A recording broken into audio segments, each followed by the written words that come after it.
This is a story about the destructive power of ego and how it can sabotage our success, relationships, and happiness.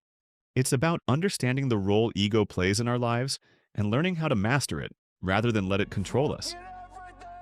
Ego is the Enemy by Ryan Holiday is a compelling exploration of how our ego, the part of us that craves recognition, validation, and success, can prevent us from achieving true greatness.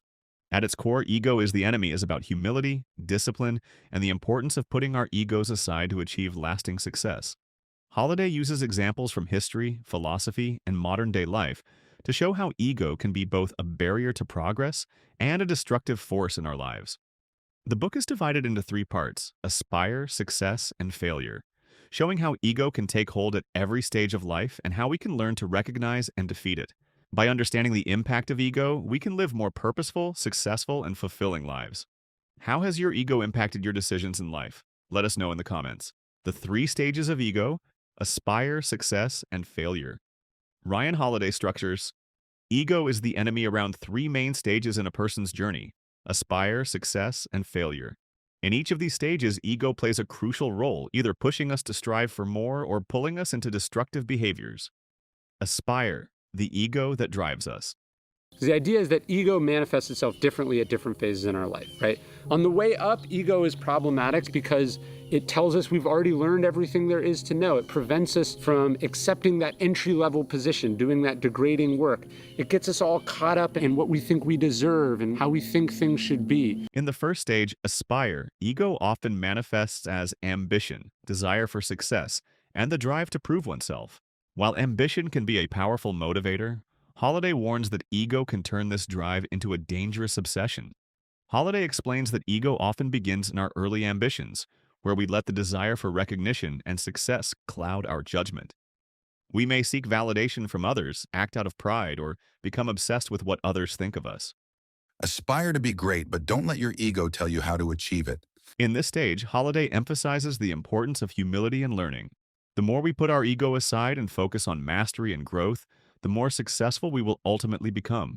Instead of focusing on accolades and external approval, we should focus on improving ourselves and finding meaning in our work.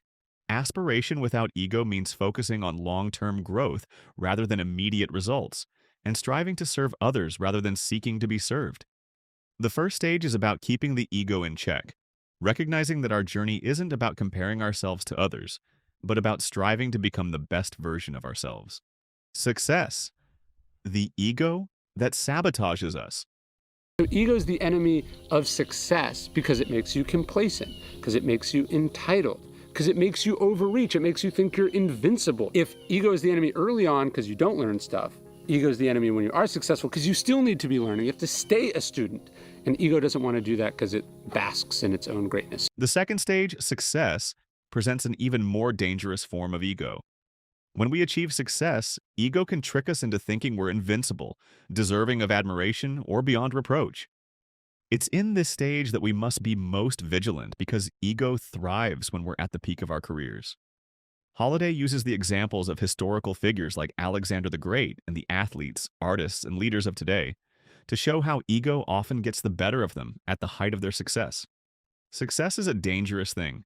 It often leads to complacency, arrogance, and self-doubt, disguised as confidence, he writes. Ego tells us we've made it, but that's when we begin to slip, losing humility, discipline, and focus. Holiday emphasizes the need for self-awareness and discipline during success. When we allow ego to take over, we stop being curious, stop learning, and stop growing. We think we know everything, and that's when we stop reaching for true greatness. The key to overcoming the ego during success is to stay humble, remain grounded, and remember that we are always learning. We should remember that success is fleeting and that the true measure of success is not how much recognition we get, but how much impact we make and how much we help others. The ego that holds us back. Ego is a big problem in baseball, and they talk about how the hitter who's like, I'm genius, I'm the greatest ever, they think all their home runs are reflective of who they are as a person. It's when they get in a slump that they get crushed, because now they're listening to the boos and they're listening to the critics and they're looking at the stats and they feel less than. Finally, in the failure stage, ego often manifests as self-pity, blame, and defensiveness. After experiencing failure, we're tempted to blame others, feel sorry for ourselves, or believe that we're somehow not cut out for success. Instead of learning from our mistakes, we use ego as a shield to protect ourselves from the pain of failure. Holiday argues that ego and failure leads to stagnation. When we don't take responsibility for our mistakes or grow from our failures, we miss out on the lessons that could propel us to the next level. Instead, we hold on to our pride and let the failure define us. Failure is not something we should be ashamed of, but something that should drive us to improve, he writes. Rather than letting failure crush our spirit, Holiday suggests that we should use failure as a learning opportunity. By confronting our mistakes head on, taking responsibility for them, and focusing on improvement, we can rebuild and ultimately achieve success. In the failure stage, the real battle is overcoming the ego's tendency to protect us from the pain of growth and challenge. True resilience comes from being willing to learn from failure, to remain humble, and to keep pushing forward. The role of humility in overcoming ego. A central theme of ego is the enemy is the importance of humility in overcoming ego. Holiday repeatedly emphasizes that true greatness comes from being humble, acknowledging our limitations, seeking help from others, and constantly striving to learn. Humility allows us to focus on the work, not the recognition. It keeps us grounded, helping us avoid the traps of arrogance, entitlement, and complacency. Humility encourages us to listen to feedback, to admit when we're wrong, and to grow from our experiences.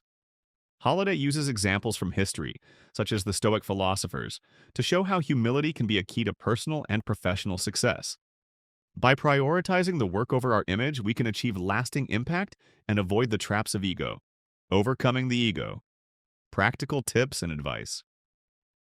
Antidote to ego, to me, is not feeling like you're worthless. It's not just humility. Confidence is the opposite of ego. It's based on real skills, real self-awareness, on doing the work, on empathy, on understanding, on objectivity, on reality and realism. Holiday provides practical advice for overcoming ego in everyday life. The key strategies include staying grounded, focusing on long-term goals rather than short-term praise, and embracing humility. 1. Focus on the work, not the recognition. Instead of seeking approval or accolades, focus on doing meaningful work and achieving true mastery. 2. Learn from failure and keep moving forward. When things go wrong, take responsibility and learn from your mistakes. Don't let ego keep you from growing. 3. Don't let success define you. Stay humble, keep learning, and avoid becoming complacent. Success should be a byproduct of continuous growth, not a final destination. 4. Stay open to feedback. Humble people accept criticism and use it to improve. Seek out feedback from others and be willing to make adjustments to improve your performance. 5. Serve others, not yourself. By focusing on how you can help others rather than seeking to promote yourself, you shift the focus from ego to purpose. The dangers of ego in modern society. In today's world, ego is often glorified. We live in a culture that values fame, success, and self-promotion, often at the expense of humility and hard work. Holiday argues that this obsession with ego can have damaging effects, both on individuals and society. Social media in particular amplifies the dangers of ego, as people often showcase curated versions of their lives and seek validation through likes and comments. This can distort our sense of reality and inflate our sense of importance. Holiday urges us to be aware of these societal pressures and to resist the temptation to define ourselves by external validation or the pursuit of fame.